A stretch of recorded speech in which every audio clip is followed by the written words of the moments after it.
네, 안녕하세요. 여러분들의 구독과 좋아요로 이 채널이 유지되고 있습니다. 네, 영상 속도는 1.5배를 추천드리는 바이고요. 항상 구독자님, 멤버십 회원님들에게 감사하다라고 말씀을 드리면서 이번 내용은 비트코인 장기적 전망에 대해서 좀 이야기를 해보려고 합니다. 일단 2024년도에 대부분 유명인들이 어떠한 대답을 했는지 좀 보도록 하겠는데요. 자, 팀 드래퍼 25만, 그리고 톰리 18만, 그리고 아사히즈 7만, 캐시우드 1밀리언 달러, 그리고 판테라 캐피탈 14만, 그리고 아담 JP모건 10만 4만 5천, 로버트 기요사치키 10만 달러, 마이클 노버그라츠 50만 달러, 스탠다드 차드가 12만 달러 정도를 제시를 하고 있습니다. 뭐 대충 목표를 크게 잡는 건 항상 좋은 습관이죠. 근데 이제 약간 이게 평균치가 딱 떨어지진 않습니다. 그래도 대충 보면 못해도 10만 달러 정도는 위치를 할 수가 있겠구나라는 걸 대략적으로 알 수가 있겠죠. 그 다음으로 가장 유력한 인물 중에 한 명, 블록 피어스가 작년에 비트코인 재단 회장을 맡고 있죠. 이분이 이제 이야기를 했었을 때도 한 12만 달러까지는 가지 않겠냐라고 이야기를 직접적으로 하기도 했습니다. 물론 이 근본적인 이유에 대해서까지는 저도 그 내용까지는 파악을 못하긴 했지만 그래도 일단은 결론적으로는 그렇게 이야기를 했던 이유는 그냥 제 추론상 한번 이걸 분석을 해 보았을 때 마스터 플랜 기반에 아직도 벗어나지 못했구나라고 생각이 들기도 했습니다. 만약에 이번 형태에서 마스터 플랜대로 만약에 본다고 하면 그 17,000인데 이것도 이제 계산기로 한번 저번 2023년도 때도 이야기를 드리기도 했었죠. 17,000이 최저점에서 그 다음에 여기서 한 7배 정도를 보수적으로 잡아도 12만 정도가 나오게 됩니다. 이게 왜 7배를 준 이유가 무엇이냐면 최저점 마스터 플랜이 80% 정도에서 반응이 나올 것이다라고 했는데 80%까지 조정이 안 나왔죠. 그래서 이걸 수익률 배수를 좀 더 낮췄습니다. 그러니까 대략 한 12만 정도가 나온다. 라고 볼 수가 있겠죠. 그러면 이 마스터 플랜대로 만약에 가준다고 하면 한 12만 정도 선에서 아마 마무리가 될 수 있을지는 모르겠지만 일단은 이분의 주장대로 만약에 본다고 하면 마스터 플랜은 좀 더 많이 참고를 하지 않았을까라고 생각을 하는 것이죠. 그 다음에 이제 여기서 장기적인 모델링으로 왜 우리가 알고 있는 이런 기업가 출신들은 왜 이런 이야기를 했을까라고 좀 봐야 되겠죠. 그러면 그것에 따른 여러 가지 호재거리를 한번 이야기를 좀 해보려고 합니다. 자, 마찬가지로 ETF에 있는 순유입량은 계속 들어오고 있습니다. 그러니까 미국의 지수가 생각보다 크게 조정이 나오지 않고서야는 ETF의 수급 자체는 변동사항은 거의 없을 것 같다라고 생각이 들고요. 그리고 두 번째로는 사줄 대상 여력이 여전히 풀이 풍부하다라고 저는 표현하고 싶습니다. 옛날에는 알트코인하고 비트코인하고 항상 비교를 했던 가장 주요한 포인트가 뭐였습니까? 고래에 있는 개체수가 훨씬 더 많고 사줄 수 있는 대상 여력이 풍부하다. 그 차이점이 전 가장 크다라고 생각을 해요. 그래서 알트코인이 왜 못 가냐? 고래에 있는 개체수가 적고 그 다음에 사줄 수 있을 만한 대상의 여력에 있는 사람에 있는 개체수가 적다라는 것이죠. 저는 그렇게 좀 표현하고 싶었는데 이와 마찬가지로 그런 대형 부자들도 많이 참여를 하고 기업들도 많이 요즘은 참여를 하고 있습니다. 테더도 이번에 수익률이 엄청나게 많이 나왔겠죠. 그 전부터 계속 매입을 했기 때문에 엄청난 수익률을 지금 가져가고 있고 그 다음에 이번에 금리 인하로 인해서 이제 실물 자산 기반에 따른 요소를 맞추고자 테더도 이제 비트코인 부분에 다양한 자산을 이제 계속 편입을 하고 있는 실정이다 보니까 아무래도 더 수익률 기반은 좋을 것으로 보여집니다. 그리고 채권 수익률 기반도 안 봐도 비디오이겠지만 수익률이 좋게 나올 때마다 계속 구입을 하겠죠. 그 다음으로는 채굴회사들의 던지는 물량이 과거 대비보다 미치는 영향 강도는 매우 저조할 것 같다라는 이야기를 드리고 싶었습니다. 왜 그러냐? 이제 앞으로 규모에 있는 경제 빼놓고 나머지 소규모 있는 채굴장들이 어느 정도 정리가 된다라는 것입니다. 그러면 뭐 이거를 어떻게 바라보는 시선에 따라서 좀 달라질 수는 있겠지만 그냥 요즘만 간단하게 이야기를 한다고 하면 대형 채굴장만 남았으니까 이제 충격파가 좀 더 덜해진다라고 표현할 수가 있겠고요. 가격이 이렇게까지 많이 올라가게 되면 채굴회사들에 따른 던지는 물량 기수가 적어지겠죠. 어차피 고정비만 떨구고 신채굴기로 갈아타는 형태로만 투자를 진행을 하니까요.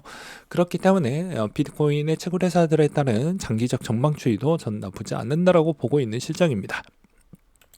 그 다음으로 이제 기업체들이 사줄 수 있을 만한 요소건들은 아무래도 마이크로 스트레티지만 계속 구입을 해주고 있지만 여기에 덩달아 이제 테슬라가 지금 약간 이익성이 약간 좀 잘 안 나오고 있어서 이제 그런 행동은 좀 보이긴 어렵겠지만 연말에 이제 트위터에서 이제 디지털 결제 시스템을 도입하겠다라는 언급이 있었기 때문에 그거에 따른 내용의 기대감도 좀 필요하다고 생각이 들고요. 나머지 기업들도 분명히 이제 조금씩 움직일 것으로 보여진다라는 생각이 들기도 있습니다.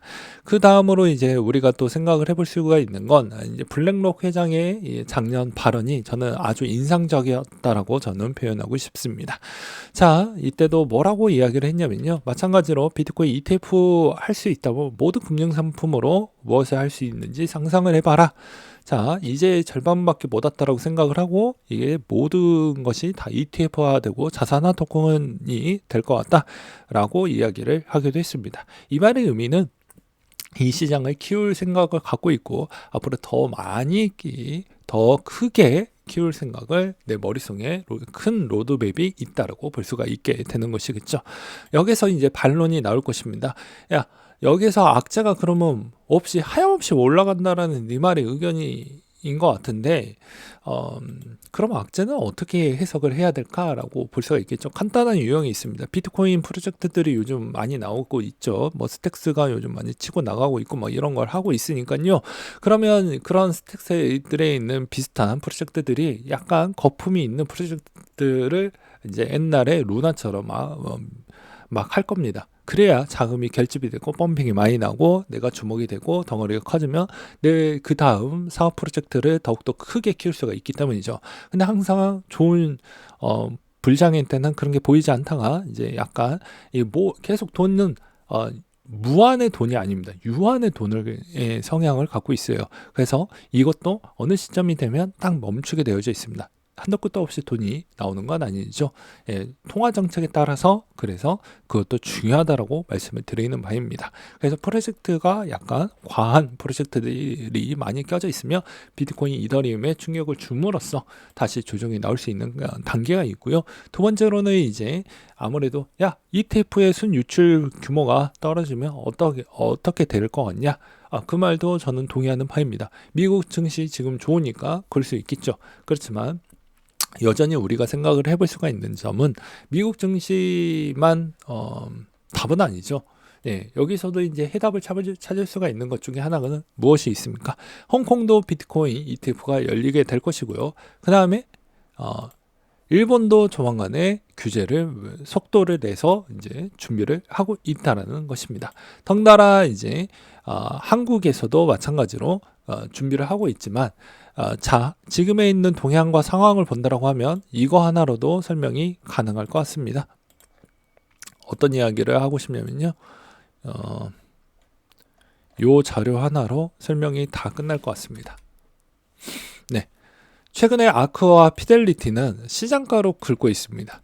그리고 장외에서는 블랙록이 OTC로 긁고 있습니다. 왜 피델리티가 바보가 아니고 아크 인베스트도 바보가 아닌데 이렇게 하는 이유는 저는 유형이 두 가지가 있다고 생각을 하고 있습니다. 즉 물량이 많이 부족하구나 라고 생각이 들었습니다. 그게 첫 번째 이유고요. 가격이 ETF가 성공에 따른 이바지를 하기 위해서 약간의 시장가로 긁는 부분도 좀 있다라고 생각을 합니다. 긁으면 가격이 많이 올라가겠죠. 그러면서 자기 ETF 주가도 같이 올라가겠죠. 이런 효과가 같이 있다라고 생각을 드는데 여기에서도 아직은 미국의 순유입량이 꺾이기 직전 때까지는 이렇게 물량 구하기가 어려운데 인플레이션 효과랑 거의 비슷하죠. 물가가 이렇게까지 많이 올라가니까 우리가 막 좀 물건 좀 주세요 막 이러잖아요. 요즘 과일값이 뭐 금값 이상 정도 된다라고 하는데 그거랑 마찬가지라고 생각을 합니다. 그래서 최근에 이제 한국금융위원장이 미국 SEC 위원장 만나가지고 하려고 하는데 뭐 뚜렷한 이야기가 안 나왔죠. 제가 봐도 ETF, 한국 ETF나 일본이나 이런 쪽은 좀 많이 늦어질 것으로 보여집니다. 아시아 쪽은. 왜 그럴 것 같습니까? 미국이 아직 기관적 입장으로 본다라고 해도 당연히 그만큼 구매할 수 있을 만한 아직 충분한 물량을 확보를 못했다라는 생각이 들었고요. 그리고 2월 28일자 기준점으로도 주요 고객 대상 비공개 회의에서 비트코인 ETF를 크게 홍보를 했다라는 것입니다. 이 홍보를 했다라는 의미는 어떻게 볼 것 같습니까? 장기적으로 야 미국에서 ETF가 어느 정도 이제 살 사람 다 샀으면 어떻게 될 것 같습니까? 주변 국가들이 이제 ETF를 열 것이다. 그러면 너희들이 산 건 싼 편이다라고 아무래도 그렇게 좀 이야기를 하지 않았을까라고 생각을 합니다. 여기서도 한 애널리스트가 기관 투자자 대상으로 잠재적인 포트폴리오 주제로 프레젠테이션을 진행해 이 애널리스트는 비트코인 28%라는 높은 할당 비율을 제안을 했다라고 볼 수가 있는 것이죠. 그리고 이제 당장 올해 안까지만 본다라고 해도 어떠한 이슈가 있습니까? 이번에 PC 발표가 나왔죠. 이제 안정적으로 나왔는데 이번에 연은 총재도 여름에 금리 인하할 수 있다라는 이야기를 한 번 더 주었습니다. 상반기에 계속 밀린다라고 해도 어차피 금리 인하는 언젠가는 하게 되어져 있습니다. 하게 되면 당연히 이게 총 통화량이 통화 정책에 또 불씨를 땡기고 주변 국가 들도 같이 금리 인하를 하기 때문에 여유율이 생기죠. 신용을 쓸 수 있는 여유율이 생기기 때문에 그만큼 또 자금이 또 한번 들어올 수 있을 만한 기회적 여건을 갖고 있다라고 표현하고 싶습니다. 그래서 제가 매번 이야기를 하는 내용 중에 하나가 무엇을 가장 많이 비유를 할까요? 여러분들은 위에 있는 쪽으로 베팅을 할까요? 아래에 있는 쪽으로 베팅을 하고 싶습니까? 그리고 지금의 ETF가 왜 이렇게까지 많이 커졌던 배경을 한번 생각을 해보십시오. 미국이라는 시장도 있겠지만 주변 국가들의 ETF가 동시다발적으로 열린다라는 생각도 좀 가져봐야 되지 않을까요? 라고 생각이 들고요. 그 다음으로 여전히 빗숏으로 계속 땡기려고 하시는 분들은 진짜 너무너무 어렵게 출제 문제 유형을 풀어나가려고 하는 거 아닌지를 본인을 곰곰이 한번 생각을 해볼 필요성이 있지 않을까라고 생각이 듭니다. 그래서 장기적인 패턴은 이미 답은 정해져 있고 여기서도 충분히 시간과의 싸움으로 가게 되면 더 많은 부를 축적을 할 수 있을 것 같습니다. 네, 이상으로 마치도록 할게요.